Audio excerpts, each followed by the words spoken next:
জয় শ্রীকৃষ্ণ। আপনার জীবনে কি বারবার বাধা আসছে, চেষ্টা করছেন তবুও ফল মিলছে না? তাহলে আজকের এই ভিডিওটি শুধুমাত্র আপনার জন্য। হয়তো আপনি আগে অনেক ভিডিও দেখেছেন এই ময়ূরের পালক নিয়ে, কিন্তু আজকের এই ভিডিওটা সম্পূর্ণ আলাদা। কারণ এখানে আপনি শুধু পালকের মাহাত্ম্য নয়, জানবেন এর এমন কিছু ব্যবহার, এমন কিছু গভীর সত্য যা আগে কোথাও বলা হয়নি। তাই চোখ কান খোলা রেখে শুনুন একদম শেষ পর্যন্ত। আজ আপনি জানবেন কিভাবে একটা ছোট্ট ময়ূরের পালক আপনার ভাগ্য বদলে দিতে পারে।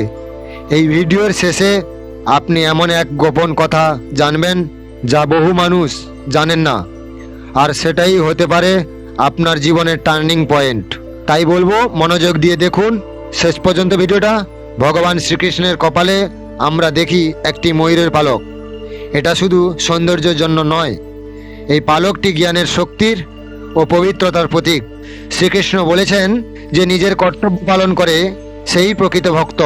পুরাণ অনুযায়ী যেখানে থাকে ময়ূরের পালক সেখানে থাকে ঈশ্বরের আশীর্বাদ, ইতিবাচক শক্তি ও শান্তি। তাই এটি শুধুমাত্র একটি পালক নয়, এটি একটি আশ্চর্য শক্তি। জ্যোতিষশাস্ত্রে বলা হয়েছে এই পালক শনি, রাহু ও কেতুর কুপ্রভাব হ্রাস করতে পারে।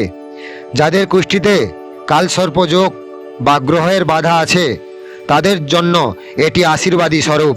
শ্রীকৃষ্ণ বলেছেন যে ব্যক্তি মন থেকে নির্লোভ সেই প্রকৃত শান্তি লাভ করে। আপনার যদি মানসিক চাপ, ভয়, দুশ্চিন্তা কিংবা বারবার কর্মে বিঘ্ন ঘটে, তাহলে এই পালককে ঘরের সঠিক জায়গায় রেখে আপনি অনেকটাই মুক্তি পেতে পারেন। বাস্তুশাস্ত্র বলে বাড়ির উত্তর পূর্ব কোণে যদি ময়ূরের পালক রাখা যায় তাহলে ঘরে আসে সমৃদ্ধি, সৌভাগ্য ও শান্তি। মূল দরজার পাশে লাগালে পালক বাইরে নেতিবাচক শক্তিকে ঘরে ঢুকতে দেয় না। বাচ্চাদের পড়ার ঘরে রাখলে তাদের মনোসংযোগ বাড়ে, মেধা উন্নতি হয়। শ্রীকৃষ্ণ বলেছেন যা তোমার নিয়ন্ত্রণে নেই তা নিয়ে দুশ্চিন্তা করে নিজের শক্তি নষ্ট করো না। আপনি ময়ূরের পালক রাখতে পারেন পুজোর ঘরে ভগবানের পাশে, মূল দরজার উপরে বা পাশে, বাচ্চাদের পড়ার টেবিলে বা আপনার অফিস ডেস্কে।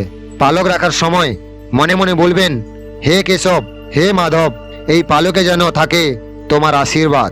তবে একটা বিষয় খেয়াল রাখবেন, ময়ূর পালক কখনো মাটিতে পড়ে গেলে আবার ব্যবহার করবেন না। এটি একটি পবিত্র বস্তু, পরিষ্কার ও মর্যাদার জায়গায় রাখবেন। এটি যেন ভেজা না হয় বা নোংরা না হয়। পবিত্র হাতে তুলবেন ও রাখবেন। শ্রীকৃষ্ণ বলেছেন যে কখনো হতাশ হয় না এবং ফলাফলের চিন্তা না করে কাজ করে সেই সত্য পথের অনুসারী। আপনার জীবনে যদি বারবার বাধা আসে, অর্থ কষ্ট আসে, মানসিক যন্ত্রণা আসে, হতাশা যদি আপনাকে গ্রাস করে, তাহলে আজই থেকে ময়ূর পালক ঘরে রাখুন। এই পালক শুধু ঘরের শোভা নয়, এটি হতে পারে আপনার জীবনের শুভ পরিবর্তনের চাবিকাঠি। আসুন প্রতিদিন অন্তত একবার বলি শ্রীকৃষ্ণ শরণাম মম।